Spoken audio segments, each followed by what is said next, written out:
చాలా మంది తెలియదు. ఆ విశ్వామిత్రుడి పోస్ట్ ఆయన విశ్వామిత్రుడిగా రాముడు యొక్క అవతారం అయిపోయిన తర్వాత ఆయన హైయర్ పోస్ట్కి ఇంకెక్కడికి వెళ్ళిపోయాడు. సోలార్ సిస్టంలో ఇంకొక సిస్టమ్కి విశ్వామిత్రుడిగా వెళ్ళిపోయాడు ఆయన. ఆ తర్వాత మీలాంటి నాలాంటి విశ్వామిత్రుడు వచ్చాడు. ఎవడు శ్రీకృష్ణుడికి ఆయన గదుడికి సాంబడికి శాపం ఇచ్చాడు.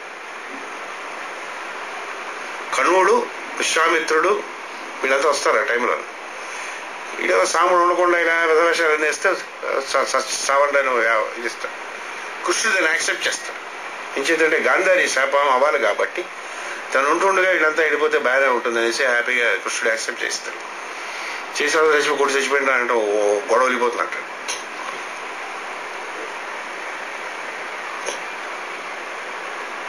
సరే ఆ విశ్వామిత్రి కాదు సార్, కన్ఫ్యూజ్ అవ్వకూడదు. అంటే కన్ఫ్యూజ్ అవ్వకూడదు అని చెప్తారు. పురాణం చదువుతున్నప్పుడు ఇది తెలియాలి మనకి. ఇవన్నీ సంకేత పదాలు. రాముల వారి దగ్గర ఉండేటటువంటి విశ్వామిత్రుడు ఇక్కడ ఉంటాడా?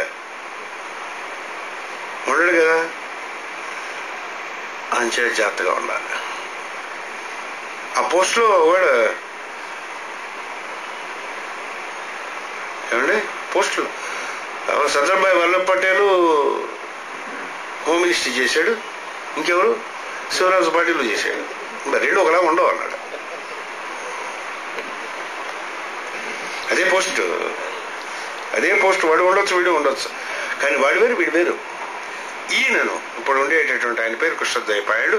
పరాశరుడికి సత్యవతికి పుట్టినటువంటి వాడు. పరాశరుడు సత్యవతి పెద్ద సంకేతమైనట్టు. 3వ ద్వాపర యుగమ చివర వేదవ్యాసుడు జన్మించాడు. అతడు ఇది చాలా ఇంపార్టెంట్. మన గురించి చెప్తాను, మనం హిస్టరీ గురించి మన గురించి చెప్తాను. చాలా మనం గర్వపడినటువంటి విషయం. రాబో కలియుగ ప్రభావమును గుర్తించను. అందు యజ్ఞ ధర్మములు వేద ధర్మములు చదివిపోకుండా వేదమును 4 సమితులుగా విభజించి 4 శిష్యులచే ప్రచారము చేయించాను. వ్యాసుడు చేసినటువంటి ట్రమండస్ వర్క్. వేదార్థము బోధపడుటకు పురాణ ఇతిహాసములు వివరించను. ఆ సంహితకు పంచమ వేదమని పేరు పెట్టాను. దానిని సూతునికి అప్పచెప్పి నైమిషారణ్యమున సౌనకాదిములకు అధ్యయనం చేయించమని చెప్పాను. ఇంత చేసినను ప్రజలకు కావలసిన దాన్ని సమకూర్చుతానని తృప్తి కలగలేదు. వయస్సు మీరిపోవచ్చు. ఇంకేమి చేయగలని బాధపడుచుండగా నారదుడు వచ్చి భాగవత ధర్మను ఉపదేశించి భాగవత రచనము చేయమని ప్రబోధము చేశాను. ఈ రచన తప్పొప్పులతో పని లేదు. తప్పొప్పులు మానవులు కల్పించుకున్నవి. వాని ప్రకారము రచనలో ఒప్పులోనూ రక్షించినది లేదు, తప్పులోనూ మునిగిపోయినది లేదు. కావలసినది రాగ ద్వేషములకు పట్టుబడక సుఖజీవనమున సిద్ధించు మోక్షోపాయం. అది భగవంతుని సంకీర్తనం వలన తప్పక జరగదు. విశ్వమే విష్ణుండోని సారాంశమనం మరువని విధమున అట్లు మరువని వారి జీవిత కథను రచింపు. అందు దైస్మరణ వలన దయముండను.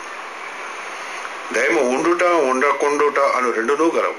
స్మరించినప్పుడు దయముండను, లేనప్పుడు ఉండడు. కనుక జీవులకు స్మరణ యొక్కటే మోక్షోపాయం. దీనిని సాధించు విధానము అనుభవపూర్వకంగా ఉదాహరించుటకే నారదుడు తన పూర్వజన్మ వృత్తాంతమును తెలిపాను. సాధింపదలిచి ఈ గ్రంథము సేవించే వారందరికీ ఈ వృత్తాంతం ప్రధానము కనుక గ్రంథ ప్రారంభమున వ్యాసుడు దీనిని నిలిపాను. నిత్య జీవితమున స్మరించుటకు ప్రయత్నము జరుగుతున్నప్పుడు కష్టసుఖములు కలుగుచుండను. వాని యందు కూడా దైవమునే చూడవలను. దీనివలన విఘ్నములు తొలగును. అట్టి వానికి కష్టములు దుఃఖములు రావు. మనస్సును గంటిన వాని దుఃఖమనను. దుఃఖము వలన జీవులు తప్పించుకున్నట్టుగా యత్నము చేయటంలో కర్తవ్యం మరుతురు. దానితో కర్మబంధము స్వధర్మ భ్రష్టత ఏర్పడదు. అది కలగకుండా ఆపదల సన్నివేశములయందు కూడా దేవుని అస్తిత్వము స్మరించుట అభ్యసింపవలను. దీనికి ఉదాహరణగా పుత్రుడు చనిపోయినప్పుడు ద్రౌపది ఎట్లు ప్రవర్తించనో నిరూపింపబడింది. రాగద్వేషములకు లోన భీమాదులతోనూ హత్య చేసిన అశ్వత్థామతోనూ ద్రౌపది చేసిన సంభాషణ భాగవత జనుల ప్రవర్తనకు ఉదాహరణ. లోపల మనం చదువుకుంటాం. అశ్వత్థామ చేసిన పని క్రూర కర్మయని లోకులు నిందితులని సూతుడు హెచ్చరించి ద్రౌపది ఎట్లు నిందింపలేదో వివరించాడు. అతడు ద్రౌపది బిడ్డల వలనవార్తమని శోకమును మునిగి కిందని పడి దొరలినది. అర్జునుడు పలికిన శౌర్యవార్కులతో మొదట దుఃఖము చల్లారినది. అర్జునుడు అశ్వత్థామను బంధించి తెచ్చినప్పుడు ద్రౌపది వాని యందు జాలిపడి సమదృష్టితో సంభాషించి పంపినది.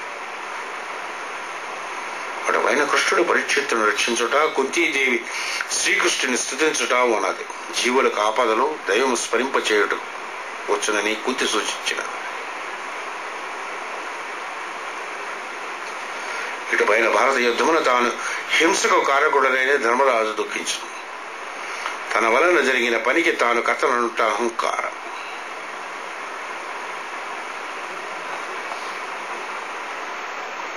దానితో దుఃఖము కలుగని తెలుపుటకి ఈ సన్నివేశం చెప్పబడినది.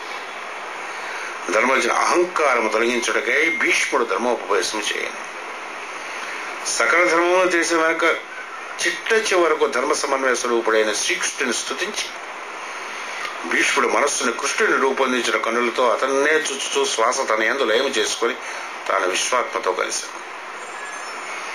పరమ భాగవతమూర్తి చరమమైన సాధన ఎట్లుండునో భీష్ముని వలన తెలుపబడేది. చనిపోవట కాక దేవుని వేచుటకు అర్థం వివరింపబడేది. భగవంతుని అస్తిత్వం గుర్తింపజేయుటగా శ్రీకృష్ణుడు ద్రౌపదికి ఒక విధముగాను, కుంతికి ఒక విధముగాను, ధర్మజునకు ఒక విధమునగాను, ఉత్తరకు ఒక విధమునగాను, భీమునకు ఒక విధముగాను, అర్జునకు ఒక విధముగాను, అశ్వత్థామకు ఒక విధమును సంబంధించి ఉండుట పై ఘట్టములలో అతని క్రీడగా వర్ణింపబడాలి. కనుక మాత్రము వీరెవరూ వేరుగా విధముగా సంబంధించి లేరు. తాను ఒక్కొక్కరికి ఒక్క విధమును సంబంధించి ఉన్నాడు. తనకు వారితో గల సంబంధం ఒక్కటే, అది జీవ ఈశ్వరుల సంబంధం. తను ఆశ్రయించిన వారికి తన అస్తిత్వం ఒకటే సంబంధం. పంచి అయిన వాడు వచ్చి పూసేసుకుని కాళ్ళ దండాలు పెట్టి ఎక్కువ కాళ్ళ దండ పెట్టి అటు ఇటు తిరుగుతున్నాడంటే ఇది పని చేయడం లేదని లెక్క అనమాట. అది అర్థమైపోతుంది. సో వాడి ఏడల బిహేవియర్ ఎలా ఉంటుంది, వాడి ఏడల బిహేవియర్ అంటే వాడు ఏదైతే బిహేవ్ చేస్తాడో వాడి యొక్క కర్మను తెచ్చుకుంటాడు. నా దగ్గర అబద్ధం చెప్తుండగా ఆ క్షణంలో నాకు తెలుస్తూ ఉంటుంది. నాకే మరి శ్రీకృష్ణుడు అనుకుని క్షణంలో అబద్ధం చెప్తున్నాడని నాకు తెలుస్తుంది. క్షమించి వదిలేస్తాను. ఎందుకంటే వాడి కర్మ వాడి. ఆ అబద్ధం చెప్పినందుకు ఇమీడియట్గా 24 hours 48 hours వాడికి కావాల్సిన ఏదో జరిగిపోతుంది. వాళ్ళ అప్పగాయం ఒక లాస్ ఏదో ఒకటి వస్తుంది. వాడు తప్పు చేస్తున్నా సరే నేనేం అన్నాను తెలిసినా కూడా నా దగ్గర అబద్ధం ఆడేటటువంటి వాళ్ళు ఉంటారు కదా. తను గొప్పవాడు అనిపించుకోవడం కోసం మిస్రిప్రజెంట్ చేసేవాడు ఉంటారు. ఆ క్షణం నాకు తెలుస్తుంది, వదిలేస్తాను. ఇలా వాడు మిస్రిప్రజెంట్ చేసింది కాబట్టి దానికి సంబంధించిన కన్నా వాడు అనిపిస్తాడు. శ్రీకృష్ణుడు అలాగే చేశాడు. అది ఇందులో వచ్చిన డీటెయిల్డ్గా మనం లోపలికి వెళ్ళిన తర్వాత చాలా భగవంతుడు ఎవడి ఏడలు ఎలాగుంటాడనేటటువంటి జైవిజుల కథలో తెలుస్తుంది. వండర్ఫుల్ కథ అది. జైవిజులు శాపం అనవసరంగా ఇచ్చేరు వాడు సంకసనందరూ అనేటట్టుగా అనిపిస్తూ ఉంటుంది అనమాట. వాళ్ళు మంచివాడు పాపం శ్రీకృష్ణుడు వాడు ఏమిటో నారాయణేమో వాడేమో క్షమించి వదిలేశాడు. వాళ్ళని వీళ్ళ పాపం అనవసరంగా పడ్డాను ఏం అవ్వలేదు, కరెక్ట్గా ఇచ్చాడు. మీరు రాక్షసులు అయ్యండి అన్నాడు. రాక్షసులు అయ్యారు. ఎవరిని హింసించారు? సంకసందరినీ కొట్టారు. వాళ్ళు వచ్చి 3 జన్మలు కొట్టారు, ఒక జన్మ కూడా కాదు. బాధింది ఎవరు? సంకసనందరూ వాళ్ళ యొక్క శిష్యులే కదా కొట్టేది, ఋషుల్ని కొట్టారు వాళ్ళు.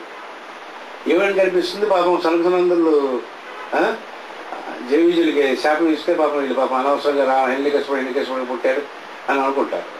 వాడు బాగానే వాడు లాస్ట్ వెళ్ళేటప్పుడు శ్రీ విష్ణుమూర్తి వచ్చి వాడు తీసుకెళ్ళవలసి వచ్చింది మోక్షానికి. వాడు యుద్ధం చేసి తీసుకెళ్ళాడు 3 జన్మలో. చూడండి, రావణాసుడు కుంభకర్ణుడు